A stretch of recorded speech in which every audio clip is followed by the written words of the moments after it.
अपने भाग्य को देखते हो, अपने भाग्य को कोसते हो।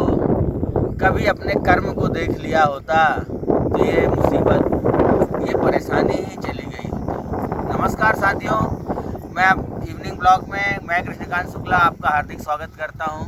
दोस्तों, आज एक व्यक्ति ने मेरे से प्रश्न किया कि ये भाग्य क्या है, ये भाग्य कौन देता है और हर आदमी दुनिया का अपनी किस्मत पे ही क्यों रोता है। मैंने उसे बोला कि दोस्त, हमारे खुद के कर्म ही हमारा भाग्य है। ईश्वर ने जो देना था वो दे दिया। उसने हमें सुंदर धरती, ये पृथ्वी, हमें माँ बाप, हमें सहारा, जीने का हर चीज़ उसने कर रखा है। लेकिन अगर जीवन में कुछ ऊंचा बनना है, करना है, तो हमें अपने कर्मों से ही अपना भाग्य बदलना पड़ेगा। हम ये सोचें कि आके बैठे बिठाए हमें जो चीज़ें ईश्वर ने लिखी हैं, हमारी किस्मत में लिखी, मिल जाए तो कभी नहीं होगा। मिलेगा, लेकिन उसका एक अनायत्र रूप मिलेगा। आज मैं आपको एक छोटी सी स्टोरी और ये सीरीज ही भाग्य के ऊपर चालू कर रहा हूँ। इसका ये पहला वीडियो है। एक व्यक्ति था, वो अपने घर में बैठे बैठे बहुत रो रहा था, क्योंकि उसके पिताजी जो उसके लिए संपत्ति छोड़ के गए थे, उसका उसने उपभोग और बहुत एंजॉय कर लिया था, और सारी संपत्ति उसकी कुछ ही वर्षों में ही, 5-7 वर्षों में ही सारी खत्म हो गई थी। मकान बिक गया, दुकान बिक गया, फैक्ट्री बिक गई, बैंक अकाउंट खाली हो गए। वो अपने नशे में, मस्ती में झूमता रहा, सारे पैसे खर्च करता रहा, और अब वो अपने भाग्य को कोसने लगा। फूट फूट के खोजने लगा, भूरी भूरी अपनी छाती पीट पीट के रोने लगा। बोले, मैं भगवान ने मेरी किस्मत में क्या लिखा है, मेरे तो सारे पैसे खत्म हो गए, अब मेरा क्या होगा। ऐसे ही वो एक यात्रा पर निकला था, कहीं जा रहा था, तो उसे एक बाबा जी दिखाई दिए। कई लोग उस बाबा जी से कुछ प्रश्न कर रहे थे। उसने बोला, चलो मैं ही पूछ लेता हूँ। बोले, बाबा जी, मेरी किस्मत इतनी खराब क्यों है। वो बाबा जी मुस्कुराए, बोले, आपकी किस्मत, आपका भाग्य सब अच्छा है। बोले, बस आपका भाग्य आपसे रूठ गया है। बोले, भाग्य रूठ गया है? बोले, भाग्य रहता कहाँ है? बोले, आपके साथ ही रहता था, लेकिन अब आपको उसे ढूंढ कर लाना पड़ेगा। वो हंसने लगा जोर जोर से। बोले, यार, लगता है मूर्ख आदमी है। बोले, भाग्य को कोई कम, मेरा भाग्य मुझसे रूठ के चला गया, मुझे उसे ढूंढ के लाना पड़ेगा। बोले, कहीं भाग्य होता है क्या? बाबा जी ने बोला, हाँ होता है बेटा, आपको ढूंढना पड़ेगा तो ही आपकी किस्मत बदलेगी। वो उसने छोड़ा है। बोले, यार, ये मूर्ख आदमी है, इसकी क्या बातों पे ध्यान देना। और वो अपने घर आ गया। रात में सो ही रहा था, उसे एक सपना आया।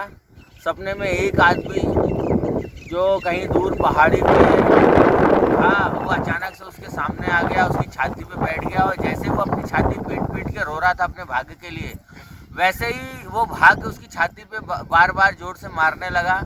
बोले, तूने मुझे इतना परेशान किया, इसलिए मुझे वहाँ चोटी पे जाना पड़ा। तूने मुझे इतना परेशान किया, इसलिए मुझे वहाँ चोटी पे जाना पड़ा। अचानक से इसकी घबराहट में नींद खुली। इसे ये बात तो समझ में आ गई कि शायद इस दुनिया में भाग्य है, और वो शायद यहीं कहीं मेरे साथ रहता था, और वो रूठ के चला गया है। अब वो उस भाग्य की खोज पर निकल पड़ा। शहर, गलियाँ, कई जगह छाने। उसे याद आया कि यार, वो पहाड़ी थी। तो उसने बोला, चलो अपन हिमालय की पहाड़ी पे ही कुछ ढूंढते हैं, शायद वहाँ मिल जाए मेरा भाग्य। अब उसने हिमालय की यात्रा चालू करी। यात्रा करते करते कई दिन हो गए। पहाड़ी की चोटी को खोजते खोजते, जहाँ भाग्य रहता था वहाँ ढूंढते ढूंढते आगे बढ़ा। उसे दूर एक पत्थर पर एक बूढ़ा शेर बैठा दिखाई दिया। शेर को देख के वो काफ़ी झिटका, बहुत घबराया, और किनारे से कटकर दूर से भागने लगा। शेर ने उसे आवाज़ लगाई, अरे भाई, मेरी बात सुन लो, तुम कौन हो, यहाँ क्या कर रहे हो। शेर को बोलता हुआ देख के वो बड़ा घबरा गया।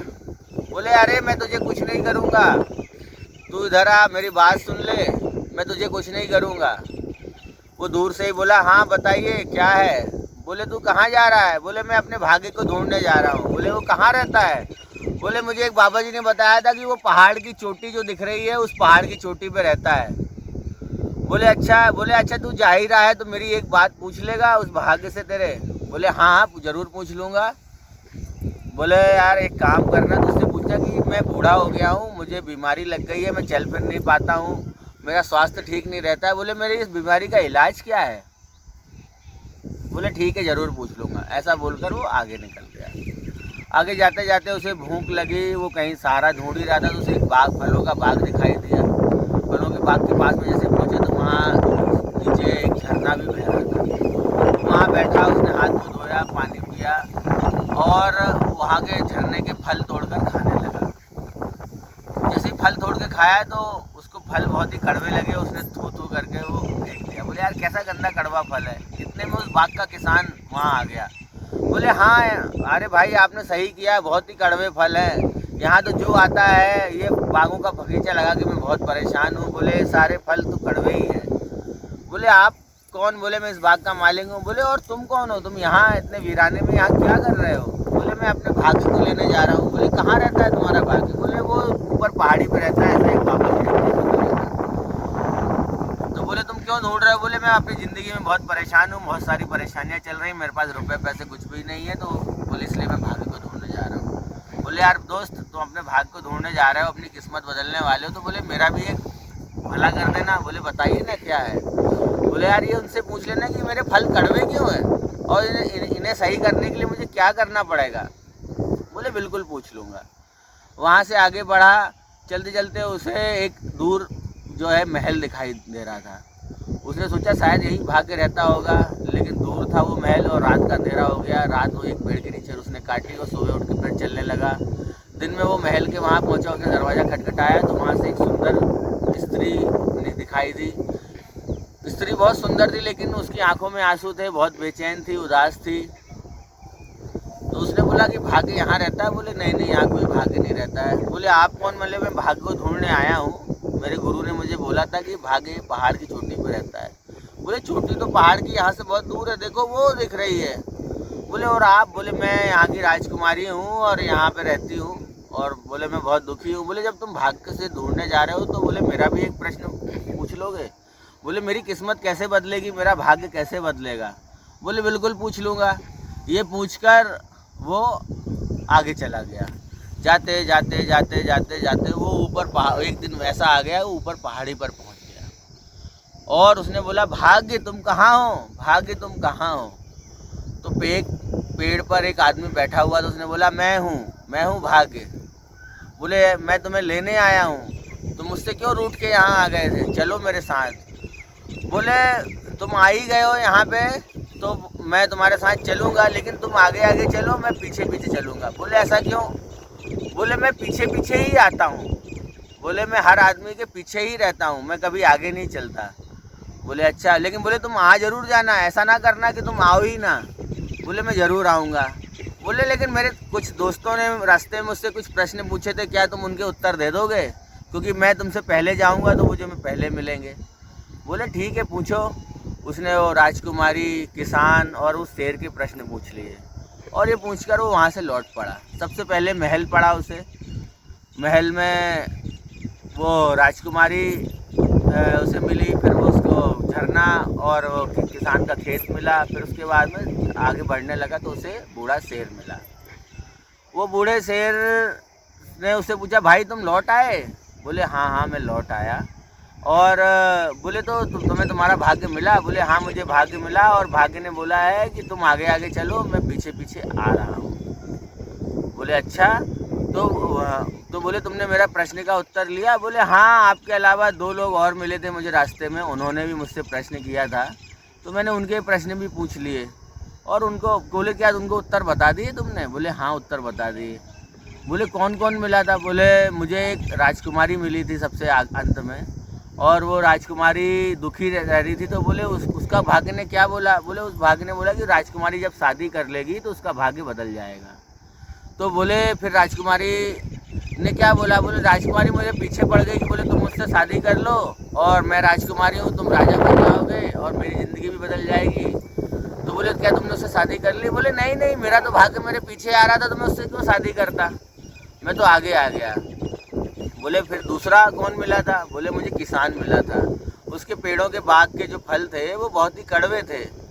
तो बोले उसने प्रश्न किया था कि कड़वे फल मीठे कैसे होंगे? तो भाग्य ने मुझे बताया था कि उसके झरने में सोना छुपा हुआ है, अगर वो सोना निकाल दे किसान तो उसका पानी बहुत ही मीठा और स्वादिष्ट हो जाएगा और जब वो उस पानी को उन पेड़ों को धोएगा तो उसके फल भी मीठे हो जाएंगे। नहीं तो वो किसी दूसरे झरने का पानी ला के डाले तो भी उसके फल मीठे हो जाएंगे। बोले अच्छा, तो बोले फिर किसान ने क्या किया? बोले किसान ने बोला कि तुम रुको, मैं तुम्हें इस झरने का सोना निकाल के आपको दे देता हूँ और मेरा पानी भी मीठा हो जाएगा तो बोले तुमने क्या सोना ले लिया? बोले नहीं नहीं, मेरा तो भाग्य मेरे पीछे आ रहा था, मैं सोना क्यों लेता। बोले अच्छा। बोले और मेरी बीमारी के लिए क्या बताया? शेर ने पूछा। तो उस लड़के ने बोला कि उसने बताया है भाग्य ने कि शेर की बीमारी तब सही होगी जब इस दुनिया का सबसे मूर्ख आदमी का वो दिमाग खा लेगा। और उस लड़के का ये बोलना ही था कि शेर ने एक जोर सा झपट्टा मारा और उस लड़के के सिर को दबोच लिया और खा गया। दोस्तों ये कहानी बहुत ही छोटी है। वो लड़का अपना भाग्य बदल सकता था यदि वो राजकुमारी से शादी कर लेता, क्योंकि वो भी अविवाहित था। उस राजकुमारी की किस्मत शादी के बाद ही बदलनी थी। वो लड़का चाहता तो सोना ले लेता, क्योंकि किस्मत और भाग्य हमेशा पीछे चलते हैं, आपके कर्म आगे चलते हैं। लेकिन वो किस्मत के भरोसे ही बैठा रहा, अपने कर्म के भरोसे नहीं। उसने वो सोना भी ठुकरा दिया और अंत में उसकी दुर्गति क्या हुई? उस शेर ने वो शेर बूढ़ा था और ज्ञानी था। वो समझ गया कि दुनिया का सबसे मूर्ख आदमी यही है। तो दोस्तों ऐसे ही आप मूर्ख मत बनिए। अपनी किस्मत को बदलने के लिए अपने भाग्य को छाती पीट कर मत रोइए। आपका भाग्य आपसे रूठ जाएगा। आप जब कर्म करेंगे, आप मेहनत करेंगे तो आपका भाग्य खुद ही आपके पीछे पीछे चला आएगा।